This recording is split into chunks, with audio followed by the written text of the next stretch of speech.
भाई फिर से गुड आफ्टरनून है सबको। बढ़िया हालचाल है सारे। ओके। टेक्निकल ग्लिच होता रहता है, बड़े बड़े देशों में सब कुछ चलता रहता है।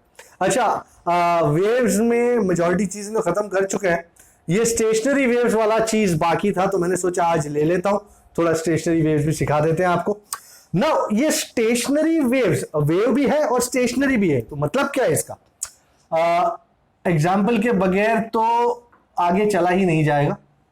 तो मेरे पास एक स्ट्रिंग है, I got a string, let us say its length is L, and as you can see I have fixed this string between two rigid supports. Alright, very much like your clothesline, you know, कपड़े सुखाने की string होती है, वैसी है ये। और मैं क्या करता हूं, ये स्ट्रिंग है मस्त, इसको उठा के छोड़ देता हूं। जैसे मैं उठा के छोड़ देता हूं, यू अग्री, डिस्टर्बेंस शुरू हो जाएगा। मैं कोई एक ही डायरेक्शन में डिस्टर्बेंस प्रोपोगेट कराता हूं, तो ये डिस्टर्बेंस प्रोपोगेट करता करता लेट अस से इस डायरेक्शन में बढ़ेगा। बढ़ते बढ़ते बढ़ते ये क्यू तक आएगा, और क्यू पे से अब ये डिस्टर्बेंस क्या होगा, you agree, it will get reflected back. So ये रिफ्लेक्ट बैक होगा, ये इंसिडेंट इस तरफ और ये रिफ्लेक्टेड इस तरफ। ये रिफ्लेक्टेड आगे जाते जाते पी पे से वापस रिफ्लेक्ट होगा, एंड इन शॉर्ट ये कारवां चलता जाएगा। So in short, at any point on the string there is an incident and there is a reflected wave, और इन दोनों का होने वाला है मिलन।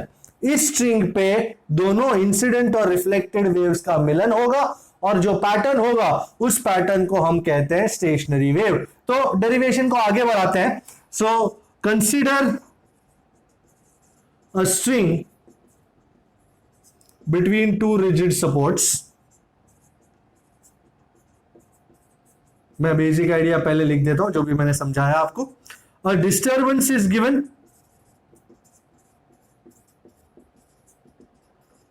and the incident wave moves towards the right. Incident wave moves towards the right. At Q, at point Q, the wave is reflected back and it now moves towards P. Reflected back, which now moves towards P, from where it is reflected back again. From where it is reflected back again.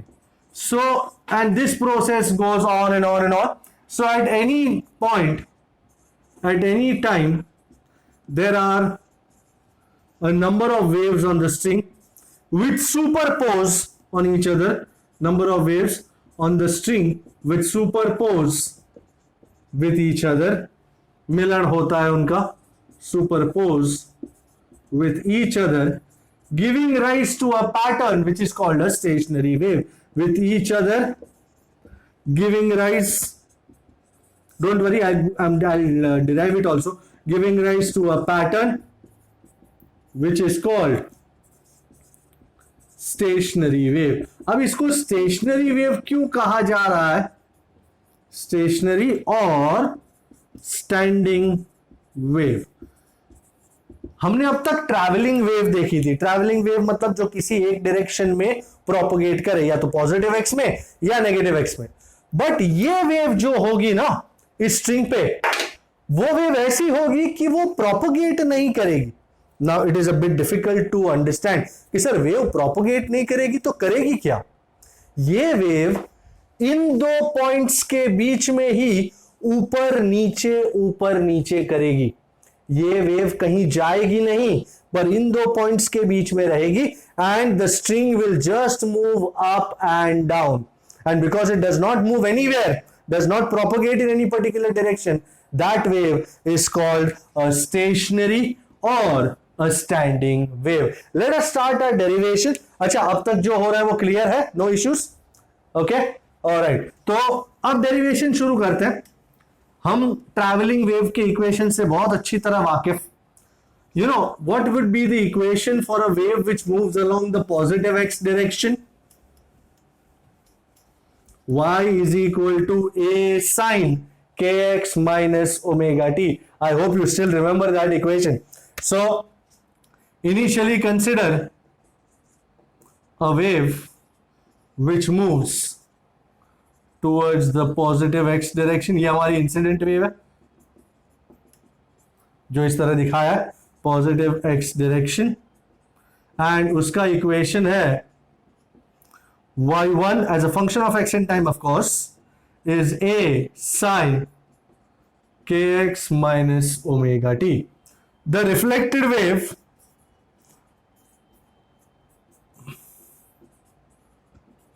moves towards the negative x direction,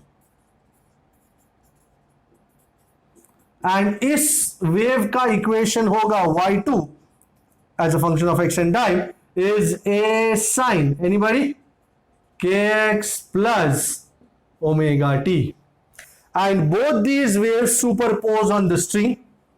Both waves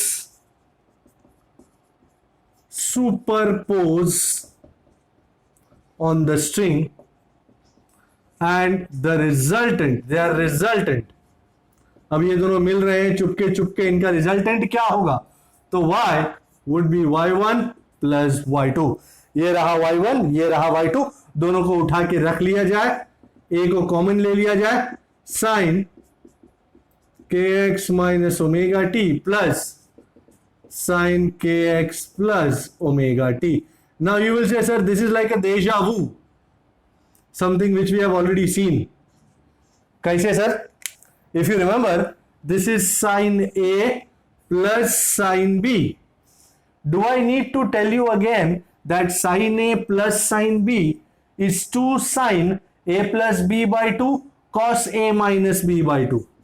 Sin A plus sin B, nevertheless, 2 sin A plus B by 2 cos A minus B by 2. अच्छा, तो a और b को add करो और by 2 करो, तो ये 2 बाहर आ गया, 2a sin kx minus omega T plus kx plus omega T, minus omega T plus omega T गया, kx plus kx is 2kx by 2, and cos kx minus omega T minus kx minus omega T, kx minus kx गया, minus omega T minus 2 omega t by 2. I'm going to cancel the 2, and I'm sure you know cosine is an even function, so cos of minus omega t can be written as cos of omega t, and lo and behold कुछ equation आया सरकार, y is equal to 2a sin kx cos omega t. ये मेरा final equation है wave का. अब इसको अगर आप थोड़ा सा गौर से देखें, is this equation of the form sin kx minus omega T या sin kx plus omega T या समथिंग है? नहीं, this is not kx minus omega T या kx प्लस ओमेगा टी ना. So equation 3 is not of the form kx minus omega T या kx plus omega T, so it is not a travelling wave. अच्छा, अगर kx minus omega T या kx plus omega t होता तो we would have said it is a travelling wave. तो ये travelling wave नहीं है, इतनी बात श्योर है. तो ये किस तरह की वेव है? This is a wave which stays between the two reference points. I am taking this off. I hope you are writing important things with me. So this is a wave which stays between the 2 points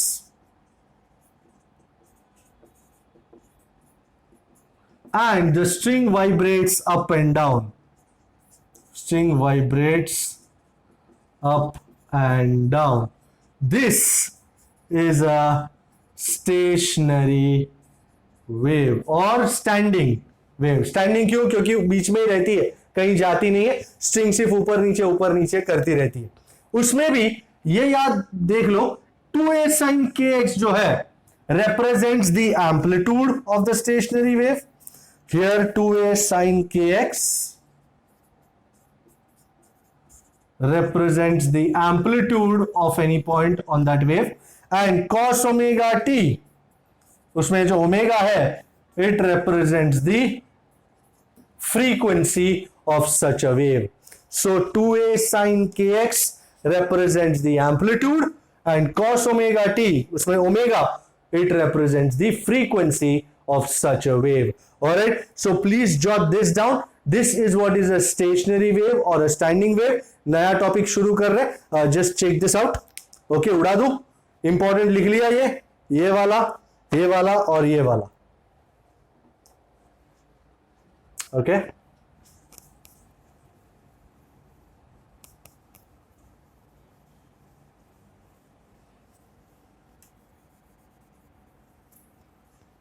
मैं आपको दिखाऊंगा भी, don't worry. ये wave कैसी दिखती है दो points के बीच में. यू नो, जो गिटार बजता है, सितार बजता है, उन सब में if you have ever noticed, then the strings are stretched and both are fixed to the rigid supports. और आप ऐसा टिंग करते ना तो अलग अलग धुन बजती है, अलग अलग फ्रीक्वेंसी की वेव्स बहुत निकलती है. So those are stationary waves. अच्छा सर, ये क्या है? नोड्स, इसको कहते हैं nodes. Let me first define nodes for you. What are nodes? You know, the point on a stationary wave where the displacement is zero, the amplitude is zero, are called nodes. So the points on the stationary wave where the amplitude or the displacement is zero are called nodes. Okay, so zero amplitude, ऐसे points को हम कहते हैं nodes. Okay, now अब amplitude zero है, इसका मतलब 2a sin kx भी जीरो होगा. thus for amplitude to be zero, 2a sin kx has to be zero. अब 2a तो वैल्यू है कांस्टेंट, सो इसका मतलब है sin kx जीरो हो जाना चाहिए. भाई आपको अंदाजा है किस किस का साइन जीरो होता है? What is sine zero? Zero. Sine 180 zero. Sine 2 pi 360 zero. So that means kx has to be equal to n pi, where n can be 0, 1, 2, etc. So kx equal to n pi, ये हमारा condition for nodes है. अच्छा, also everybody knows k is equal to 2 pi by lambda, so I'm going to put k is equal to 2 pi by lambda here. So 2 pi by lambda into x is equal to n pi. Pi cut, so what are you left with? The value of x. X is equal to n lambda by 2, जहां पे n is 0, 1, 2 etc. where n is 0, 1, 2 etc. अच्छा, n को 0 put करो तो x की value कितनी आएगी? 0. n को 0 पुट करता हूं तो x की वैल्यू कितनी? 0. अच्छा, n को 1 पुट करूं तो what is the value of x? Very good. n को 2 पुट करूं तो alright. So nodes occur at x is equal to 0, lambda by 2, lambda, 3 lambda by 2 and so on. अच्छा, what is the distance between two successive nodes? This lambda by 2 minus 0 is how much? Lambda by 2. अच्छा, एक और check कर लो. lambda minus lambda by 2, lambda by 2, lambda by 2. So the distance between two successive nodes is lambda by 2. So what I want you to write, nodes लिखो, zero amplitude लिखो, kx is equal to n pi लिखो and x is n lambda by 2. जल्दी से जल्दी इतना लिख दो फटाफट, फिर हम नए पॉइंट पे प्रस्थान करते जिसका नाम है antinodes. Okay, we go on to what is called antinodes. I'm taking this off now.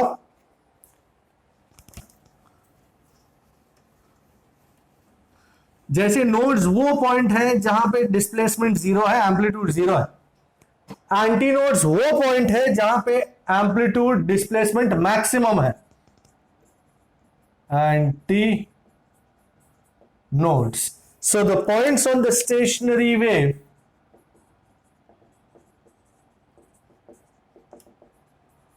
where amplitude is maximum, maximum, are called antinodes. अच्छा भाई, एम्पलीट्यूड तुमको तो पता ही है ना. Here amplitude is 2a sin kx.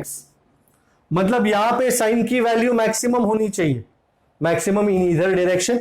We know for max amplitude sin kx has to be equal to plus or minus 1. You know sin की maximum value plus 1 या minus 1 होती है, minimum 0 होती है. So sin kx has to be plus or minus 1. किसका sin plus 1 या minus 1 होता है? How much is sin pi by 2? 1. Sin 3 pi by 2? minus 1. 5 pi by 2? 1. 7 pi by 2? minus 1. So इसका मतलब है kx has to be equal to what?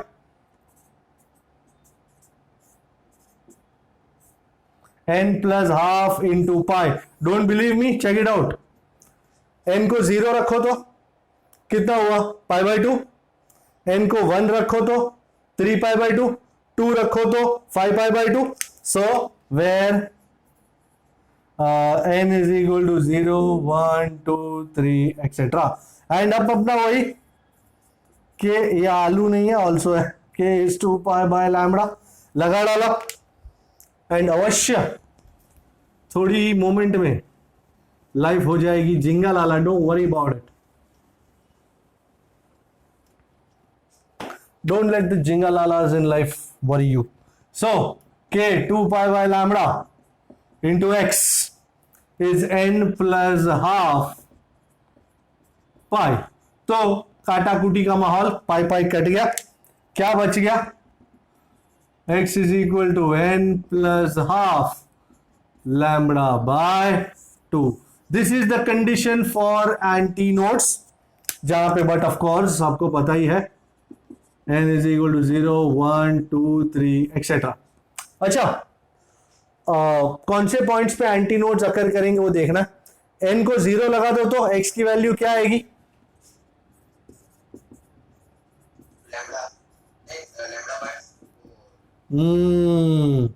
0 plus half is half. Half into lambda by 2 is lambda by 4. n को 1 लगाएं कृपया. 1 plus half. हाँ, very nice. So 3 lambda by 4, 5 lambda by 4 etc. अच्छा, what is the distance between two consecutive antinodes? जब मैं ऐसा पूछूं तब आप 3 lambda by 4 minus lambda by 4 करें, कितना आता है answer?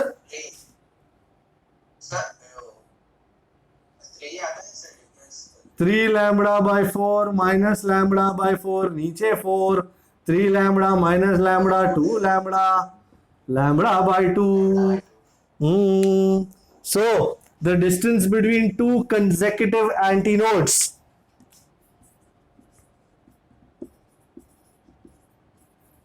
two successive antinodes is lambda by 2. अच्छा, फिर से अब जैसे एंटीनोड्स अकर कर रहे हैं x is equal to lambda by 4, 3 lambda by 4, 5 lambda by 4. मैं नोड्स की बात यहां पे फिर से ले लूं. नोड्स कहां कहां अकर कर रहे थे? 0, lambda by 2, lambda, 3 lambda by 2 and so on. अच्छा, what is the distance between a node and the nearest antinode? Very good. So distance between a node, it is lambda by 4 minus 0. अगर तुम this minus this भी करना चाहो, answer वही आएगा. Between a node and the nearest antinode is lambda by 4. Objective में पूछा जाता है तो याद रखना अच्छा रहता है. So nodes, antinodes, ये हो गया. अच्छा, मैं जब आपकी एज का था तो मेरे को बहुत दिक्कत होती थी कि नोड्स पे डिस्प्लेसमेंट 0 होता है या एंटी नोड्स पे डिस्प्लेसमेंट 0 होता है. तो मैंने ये फंडा लगाया था क्योंकि कंफ्यूजन बहुत रहता है वैसे भी कि नोड्स पे जीरो एम्पलीट्यूड या एंटी नोड्स पे जीरो एम्पलीट्यूड। अगर वही याद ना रहे तो फिर फायदा क्या है कोई भी फॉर्मूला याद करने का। तो मैंने इस तरह याद किया था, ये क्या लिखा है मैंने, नोड्स, पर किस तरह दिखता है, नो डेस। नो मतलब नो, डेस मतलब displacement. No des, no displacement. No मतलब जीरो, सो नोड्स मतलब zero displacement, zero amplitude. No des मतलब नो डिस्प्लेसमेंट। इस तरह याद रखोगे तो काफी अच्छी तरह याद हो जाएगा। भाई याद करने वालों के लिए तरीके चाहिए, बाकी जिसको नहीं करना है वो कुछ भी नहीं करेगा। सो this is what it is. अच्छा मैं आपको स्ट्रिंग दिखा दूं किस तरह होती है वो। Let me show you that string, क्या क्या आलम होते हैं उसके। गिटार, सितार, वीणा, ये सारी चीजों का फंडा यही है। So let me show you that stationary wave. ये वो 2 पॉइंट्स हमारे, कौन सा पी था कौन सा क्यू था मैं भूल चुका हूं। ये पी था और ये क्यू था ना। अच्छा एक पोजीशन इस तरह हो सकता है। अच्छा सबसे पहली बात, ये पॉइंट्स पी और क्यू जो है वो किस टाइप के सपोर्ट है, मतलब डिस्प्लेसमेंट कितना होता होगा उन पॉइंट्स पे, ओ मतलब P और Q पे डिस्प्लेसमेंट जीरो होने से वहां नोड्स डेवलप होंगे। यहां भी नोड, यहां भी नोड। तो one of the formats is like this.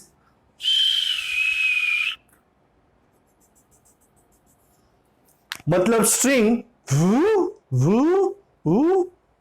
ऊपर नीचे ही कर रही है।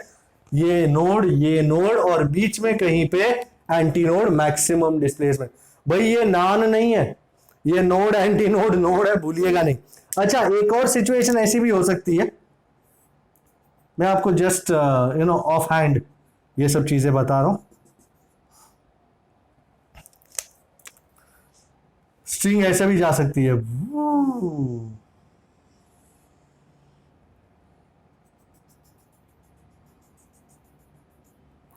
ये नोड, ये नोड, ये नोड, बीच में यहां एंटी नोड, यहां एंटी नोड। आप देखें नोड्स वो पॉइंट है जहां पे स्ट्रिंग वाइब्रेट ही नहीं कर रही, वो वहीं पे खड़ी है। इस पॉइंट का कोई एम्पलीट्यूड नहीं होता, इस पॉइंट का कोई फ्रीक्वेंसी नहीं, कुछ नहीं। ये पॉइंट पे कोई डिस्प्लेसमेंट नहीं। जैसे यहां 2 पॉइंट है जिन पे कोई डिस्प्लेसमेंट नहीं, यहां 3 पॉइंट है, 1 2 3।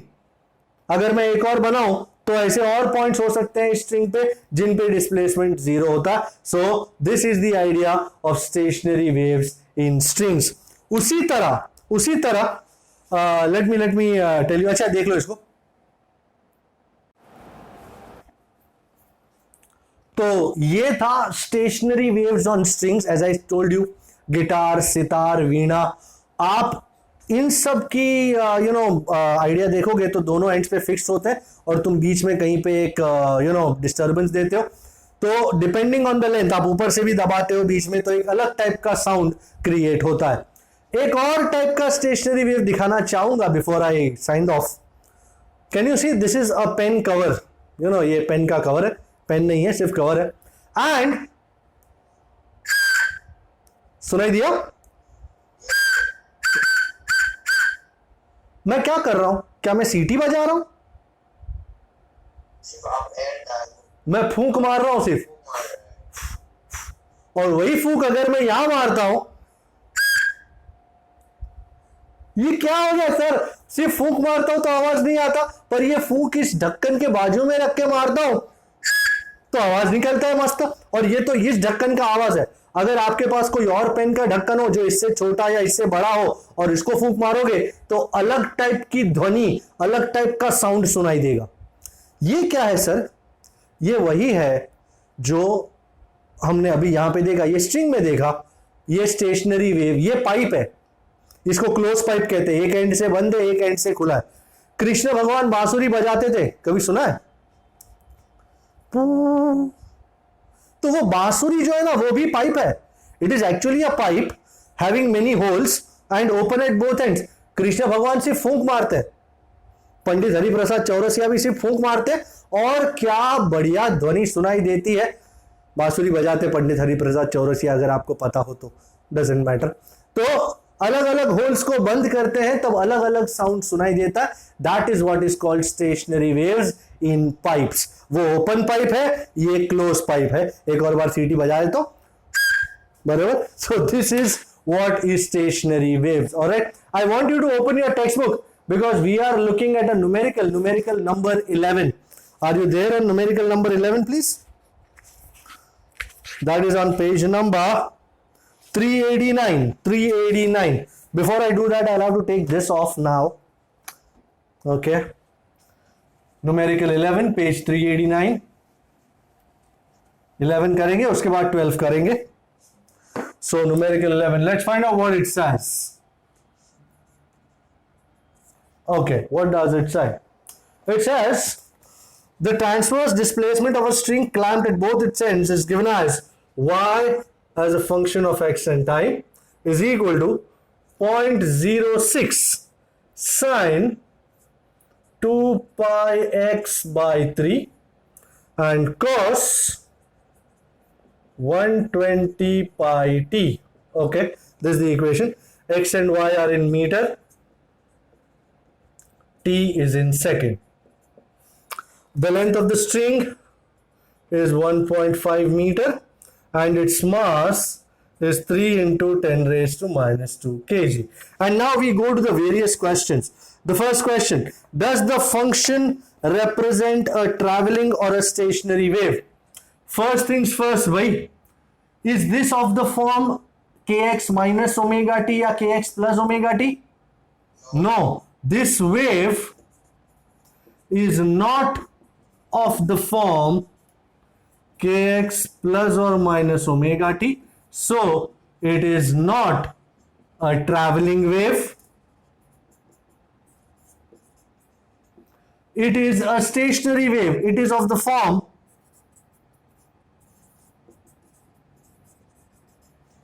y as a function of x and time is 2a sine kx cos omega t, which is a stationary wave. तो मेरा पहला प्रश्न साफ हो गया कि ये ट्रैवलिंग वेव नहीं है, ये 2a sin kx cos omega t का फॉर्म रखता है. So this is a stationary wave. Very well. Secondly, interpret the wave as a superposition of two waves traveling in opposite directions. What is the wavelength, frequency and speed of each wave? Acha, so I'm going to question number B. Let's go back a little bit here.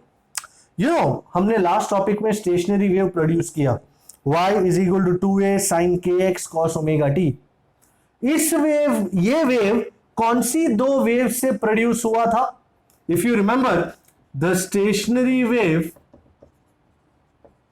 was produced due to the superposition of two waves. कौन सी थी वो? y1 is a sin kx minus omega t and y2 is a sin kx plus omega t. If you remember, हमने y1 और y2 को जोड़ दिया था and finally it gave us 2a sin kx cos omega t. तो ये वाली stationary wave के भी दो कंपोनेंट ऐसे कौन से हैं वो फाइंड करना है. अच्छा, इससे सबसे पहले अपने इन दोनों को कंपेयर करते हैं. Comparing 1 and 2. Can you help me out here? यहां 2a है तो यहां क्या है? 0.06. So 2a is 0.06 and as a result, what would a be? 0.03. All right, very well. And यहां kx is यहां 2 pi x by 3. तो kx is 2 pi x by 3. which tells me how much would be k. पर अपने को k नहीं मांगा है, अपने को 2 अपना वेवलेंथ मांगा है. Now k is what? 2 pi by lambda. So 2 pi by lambda is 2 pi by 3. Wow, 2 pi cut. 3 what? 3 what, sir? Alrighty. And same old idea here.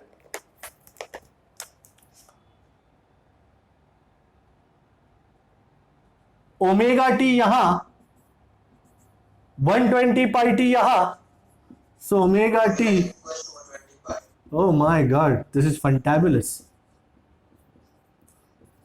Radian पर सेकेंड. अच्छा, उन्होंने फ्रीक्वेंसी मांगी है या टाइम पीरियड मांगा है? Frequency. Omega you know is 2 पाई नू. सो 2 पाई नू is 120 pi. Pi pi cut. तो नू कितना हुआ श्रीमान? क्या? अच्छा, वेरी गुड. तो एम्पलीट्यूड मिल गया, वेवलेंथ मिल गया, फ्रीक्वेंसी मिल गया. पर हमारा मेन प्रश्न तो अभी भी खड़ा है कि वो दो कंपोनेंट, इसको बनाने वाले ऐसे दो कंपोनेंट कौन से? भाई ए मिल चुका है, के पता है मुझे, के एक्स पता है, ओमेगा टी पता है, तो वो दो कंपोनेंट तुरंत निकाल सकता हूं. उसके लिए मुझे इसको उड़ाना पड़ेगा. सो मैं वो कर रहा हूं. So the component waves are, ये एल है, the equations for the component waves are, यही देख के इसमें से उठा के लगा देने का. y1 a कितना है भाई? 0.03 sin kx minus omega t. How much is kx? 2 pi x by 3 minus how much is omega t? 120 pi t. wow. and दूसरी wave a sin kx plus omega T. अरे भाई उठा ले. Plus आ गए तुम्हारे दोनों waves.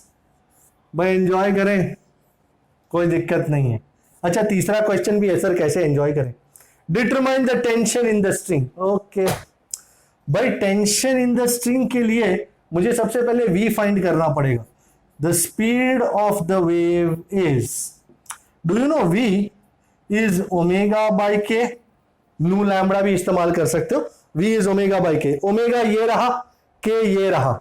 So 120 pi over 2 pi by 3. भाई पाई pi cut गया, 3 चढ़ गया ऊपर.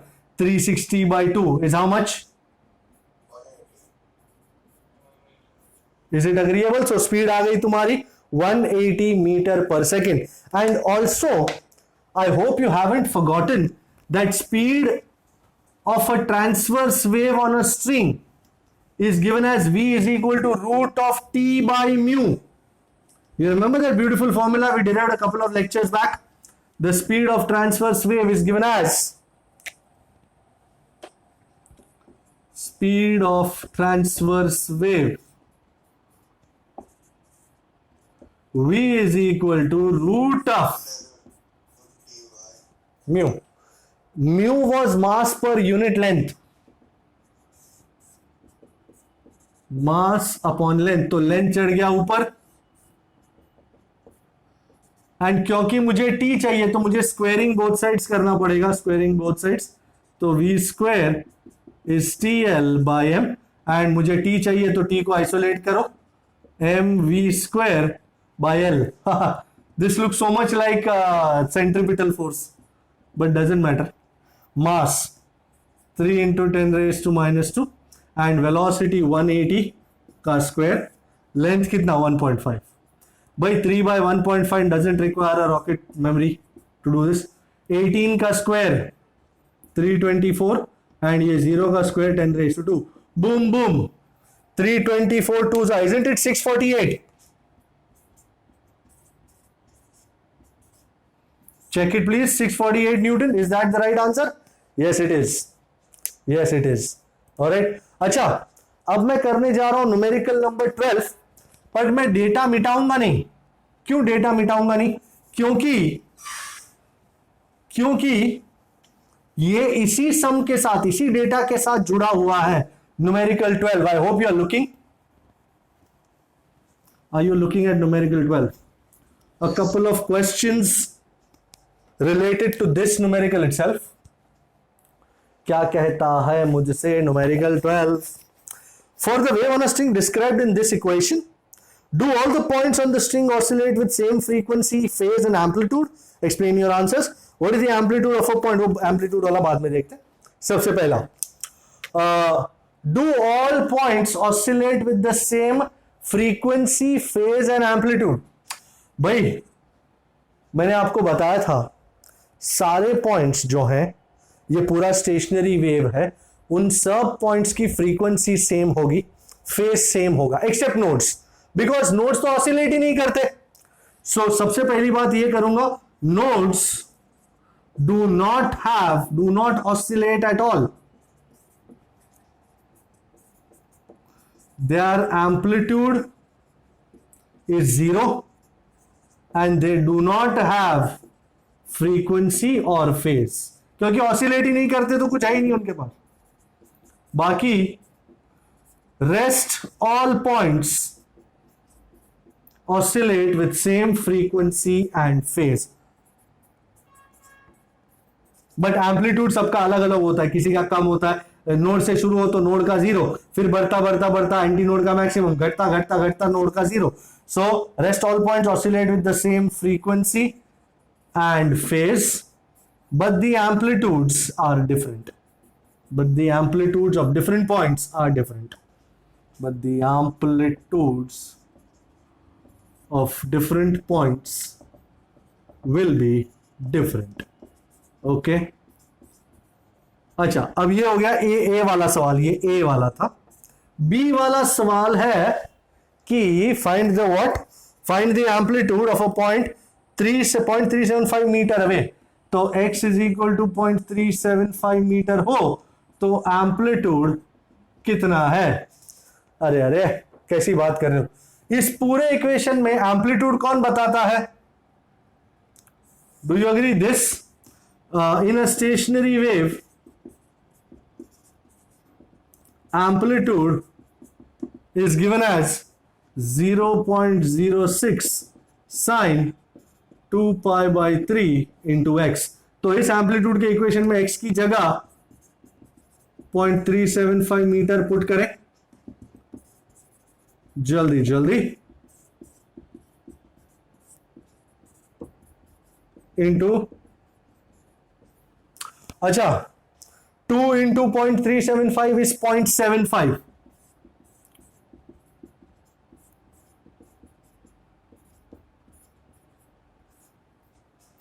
And 0.75, isn't it 3 by 4? 0.75, isn't it 3 by 4?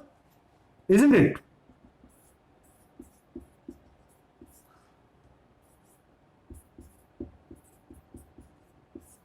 आप चाहे तो 0.75 by 3, 0.25 करके उसको 1 by 4 भी लिख सकते थे, डजेंट मैटर. 3 कट गया, सो this is 0.06 sin pi by 4. Sin pi by 4 is sin 45, and 45 sin 45 is how much? 1 by root 2. Is there someone who is dividing this? 0.06 by 1.414,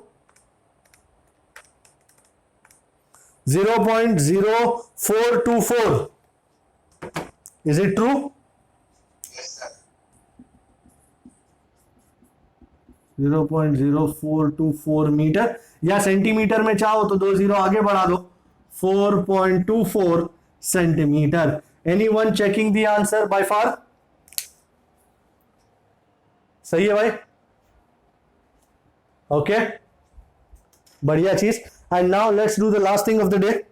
I am looking at numerical 15.19 at the end of the page. हमारा ये खत्म हो गया stationary wave का फंडा. Numerical 15.19 देख रहा हूं मैं नीचे, आप भी देखें.